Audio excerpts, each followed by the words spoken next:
They don't bury their dead. They plant them. Opposing the spread of the Rinja are the Cinderwarden, fire-wielding rangers trained to halt expansion through controlled burns. Their work is dangerous, brutal, and often futile. The mycelium adapts to fire, developing flame resistance once mature. Only young growths remain vulnerable, and only if burned thoroughly before it sets. Kill with fire, or feed the land, the Cinderwarden say. To most in Khnum, the fungal desert is a creeping edge of rot that they may never see. Only fear. But for the Cinderwarden, that fear is home. They are the last and only defense, walking the dead zones, burning where the world bleeds. They are not volunteers. They are chosen, drafted into a duty older than most remember. Armed with fire and grit, they march into bloom zones, not to win, but to keep one more death from blooming into 10 more. To be a Cinderwarden is to know fire not as a weapon, but as a prayer, a calling of smoke, rot, and sacrifice. The Cinderwarden must act fast. A single misstep, a single missed corpse, and a bloom zone can ignite overnight, especially if a gravekin dies nearby. Entire fire lines have vanished under writhing scab fields, and some say that the fungus remembers, that it learns the scent of its hunters. The Cinderwarden are a semi-autonomous corps of rangers, Rinja hunters and executioners. Their task is neither noble nor clean, to contain the fungal spread through the precise eradication of bloom sites, fallen Rinja, and fertile corpses before the soil drinks too deeply. Where they operate, entire regions hold their breath. If a Cinderwarden passes through your village, it means something near you is already dying, and the rot wants more. They reek of smoke and fetid decomposition, their eyes red not from grief but from smoke. They wear talismans blackened by previous burns. Though not shunned, they are mourned as though already dead.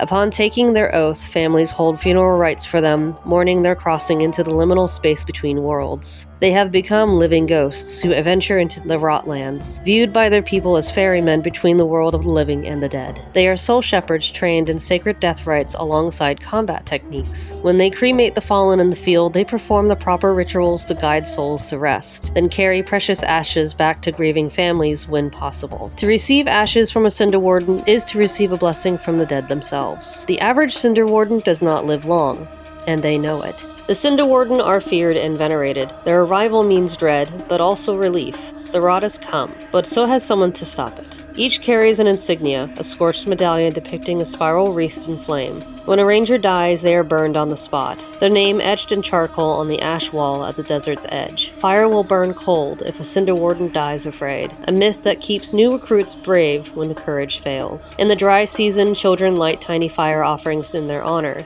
and some towns hold festivals to commemorate the ranger who saved them from the Rotlands. The ashes they return feed into Khnum's elaborate death culture. Families honor these remains in sacred crematoriums, cliff-carved halls for commoners, and floating necropolis chambers in the porous tunnels of noble sky islands. Thousands of eternal flames flicker in these spaces, tended by crematorium staff who maintain the fires with family offerings. The bright petroleum flames of nobles burn steadily, while commoners' candles flicker with their fortunes, creating constellations of memory that reflect both love and economic reality. Isolated from normal society, the Cinderwarden live apart, in boundary temples and quarters, forever walking the line between the living cities and the corrupted Rotlands. People revere them but fear getting too close, treating them like walking ghosts who serve the living. One of the tenets of the Cinderwarden is this: one flame now saves 10 later. Char the bones before the roots take hold. Ash doesn't bloom. To the Cinderwarden, flame is not ruin, it is a mercy by immolation, a saving grace that comes swift and hot. Before rot can fester, before the Rinja can spread, fire is in the hand that cauterizes and the knife that cuts away the infection. To burn is to preserve, to hesitate is to damn them all. I hope you all enjoyed today's World Building Wednesday, and stay tuned for more involving the Cinderwarden. We are not done yet with them.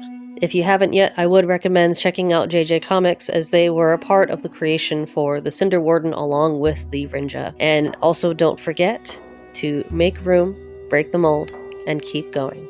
I'll see you in the next video.